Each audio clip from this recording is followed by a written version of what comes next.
Hello everybody, this is Toys R Us, and for this special figure showcase and review we're going to be looking at the 2020 Wfc Cybertron Earthrise Hoist figure. So what we're going to do in this video, we're going to get him out of his box in a sec, have a look at the entire contents of the packaging.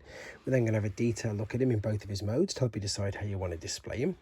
We will of course do some comparisons with him and his original Generation 1 self.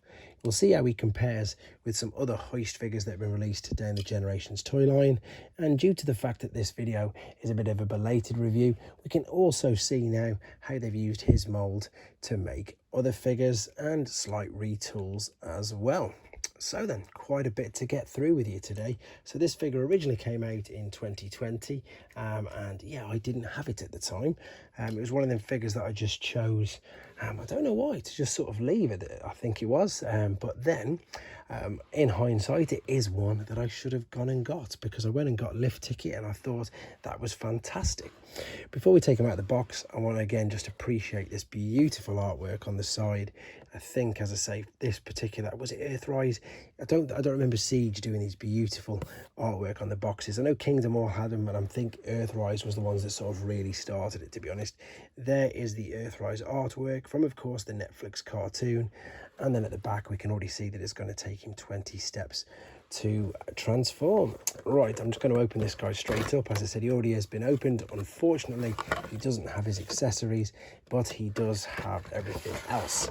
I also don't even need to do the red decoder, because you can pretty much make out there already that it says Junkian, so I'm not going to waste any time doing that. I'm just going to pop it back here. Now, the biggest thing for me that I've noticed with this, and I think is brilliant, is this. This is just his accessory, and what I mean by that is all of this on the back is completely encased and held together. And I don't normally do this, I normally do like a first impressions now, but I'll show you exactly what I'm referring to. Whereas when you've got the G1 figure, which is of course the one I grew up with, these two are separate. You can actually completely detach this. The headpiece there, which is this bit here, which we fold up and over, again is separate. You can detach all of these parts, you can take off, whereas with this they're all nice and neat and they're all held together. We'll come back to him in a minute.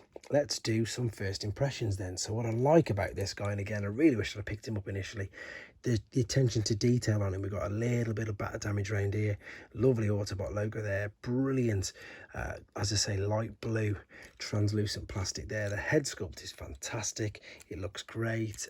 It's on a ball and socket, I can't really tell. Anyway, you can see it swivels all the way around, looks up and down, even though this is moving with the transformation, but yes, it does look up and down.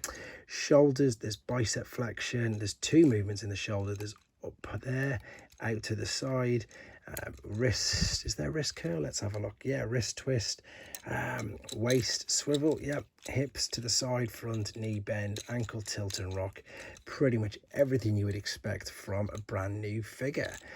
From the back, I suppose if we want to be a bit picky, there's some big gaping holes there, but you can tell that this is going to be for the transformation process later on. And otherwise, I think as far as first impressions go, there's not much more to say, but we'll look at this in quite a bit more detail, do some more comparisons when we come back to him in robot mode. But first and foremost, let's have a look at him in his alternate mode. Okay then, so as you can see, we're in the alternate mode. Quick apologies for no transformation process in this video. It will be uploaded separately, and to be honest, I think I've found the reason, or it's recapped my memory with the reason of why I didn't buy this first time round. I love this from this angle. I think it looks great. The back's not too bad. The side is, this is where my problem is. This part here, I mean, this is horrendous visible hand syndrome, and I don't really think there's any need for it, especially not nowadays with how they've managed to engineer and tuck things away, and especially when you fold it up and you see you've got all this empty space. So sure, they could have got one of these to lift up and fold that way, and then the other one fold back underneath. That's just my thought.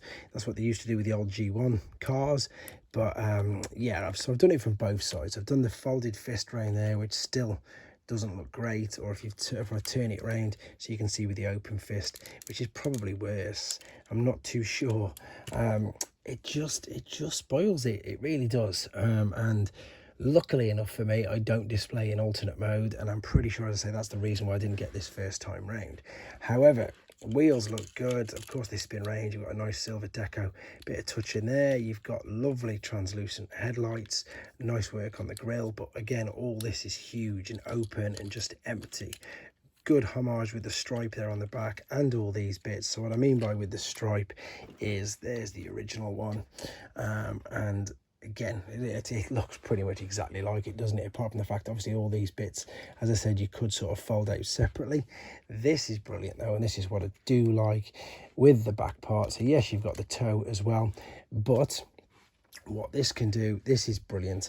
This can connect to pretty much all of the Earthrise play sets and any of the ones after that. So if we've got Ironworks here, I'm not going to transform him, but I'm just going to show you that if he was in his base mode, you can see you've got these clips and these tabs here, and you could connect this up like so, and then he'd be part of a particular play set. I mean, obviously you've got to use a bit more imagination than me just attaching it to a guy's leg, but if it was in base mode, you can see how easy it would attach, and again, create lots of fun.